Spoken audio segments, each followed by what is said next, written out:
Hey everyone! In this video, you will see how to set up WiserNotify on your Webflow store to display real-time social proof, recent sales pop-ups, and other FOMO notifications that build trust and increase conversions. There are two key steps for this integration. Connecting Webflow automatically pulls offers, form submission or purchase data from Webflow into WiserNotify. Pixel code installation. Add the WiserNotify pixel to your Webflow pages to display notifications.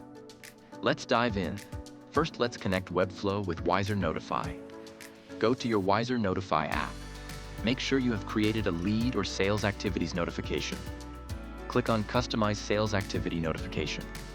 Navigate to Data Source and click Add Integration. Search Webflow and click Integrate. Click on Login with Webflow.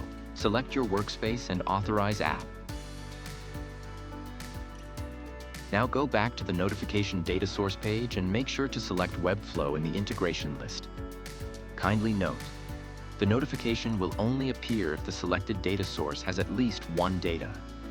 After integration, once you have new data, it will start showing new leads or sales activities. Now let's install WiserNotify pixel code to Webflow pages to show the notification. Go to your WiserNotify install page. Click on Copy Code to get the pixel code. Now to your Webflow account. Select your site and go to Settings. Go to Custom Code. Paste the WiserNotify pixel code in the head code box. Now go to your Webflow web page, reload it a few times to avoid the cache issues, and return to WiserNotify pixel code screen. Click on Verify Pixel Installation to confirm that the pixel code is detected successfully. If you encounter any issues, refer to our troubleshooting option or contact our live chat support for assistance. That's it. You're all set to display real-time notifications on your Webflow pages.